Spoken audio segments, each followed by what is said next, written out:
This is Arzu. I welcome you all in Arzu's Academy of Excellence.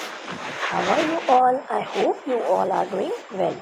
So students, जो आज हम discuss करने वाले हैं वो KVS, NVS और जितने भी CBSE के स्कूल्स हैं उन सब के लिए यूज़फुल और हेल्पफुल वीडियो रहने वाली है, क्योंकि आज जो हम डिस्कस करेंगे वो रहेगी लर्नर्स डायरी और संस्कृत की। ठीक है, तो कक्षा अष्टमी शिक्षार्थी पत्रिका, जो कि आपकी पुस्तक दीपकम में से ली गई है।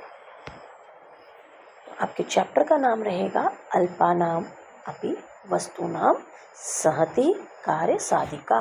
क्या रहेगा? अल्पानामपि वस्तूनाम सहति कार्य साधिका, जो कि आपका रहेगा द्वितीय पाठ कक्षा अष्टमी।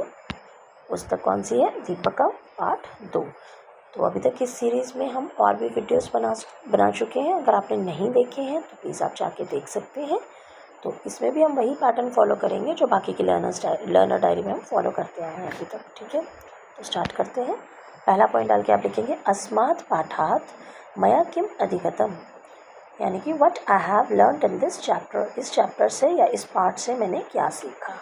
तो इस अध्याय से मैंने यह सीखा कि छोटी छोटी वस्तुएं या छोटे छोटे प्रयास भी जब एक साथ मिल जाते हैं तो वे बड़ा सा बड़ा कार्य सफलतापूर्वक पूरा कर सकते हैं।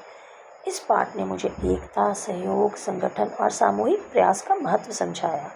मैंने यह भी जाना कि किसी भी कार्य में सफलता प्राप्त करने के लिए केवल शक्ति ही नहीं, बल्कि मिलकर कार्य करने की भावना भी आवश्यक होती है। इस अध्याय के माध्यम से मैंने अनेक नए संस्कृत शब्दों, उनके अर्थ तथा उनके सही प्रयोग को सीखा। मैंने श्लोकों का भावार्थ समझने का अभ्यास किया और उनमें छिपे नैतिक संदेशों को अपने जीवन से जोड़ने का प्रयास किया। सेकेंड पॉइंट डाल के आप लिखेंगे अस्मिन् अध्याय यत् मया रोचकम दृष्टम, what I have found interesting in this chapter. इस पार्ट में मुझे क्या रोचक लगा?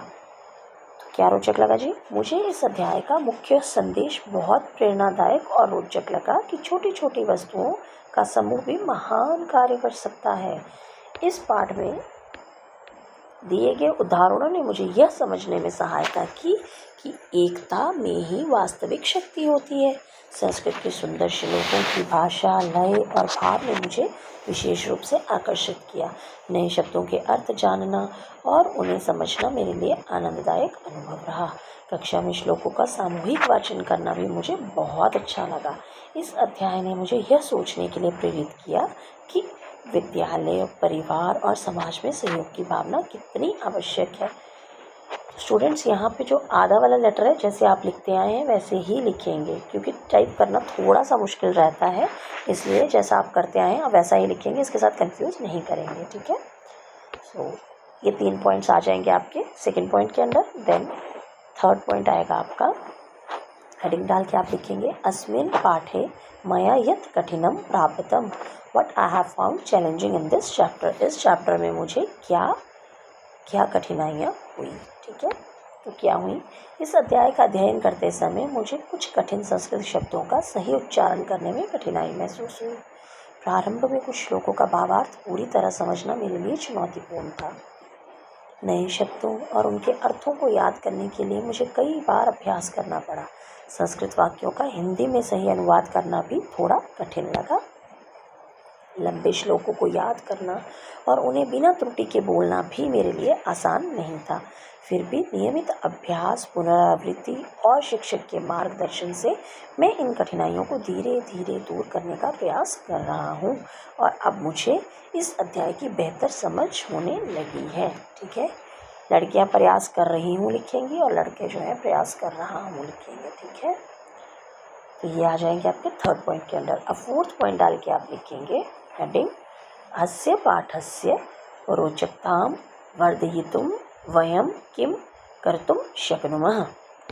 इसके पॉइंट्स आ जाएंगे। इस अध्याय को और अधिक रोचक बनाने के लिए मैं प्रतिदिन श्लोकों का शुद्ध उच्चारण के साथ अभ्यास करूंगा या करूंगी तथा उनके अर्थ को ध्यानपूर्वक समझने का प्रयास करूंगा या करूंगी।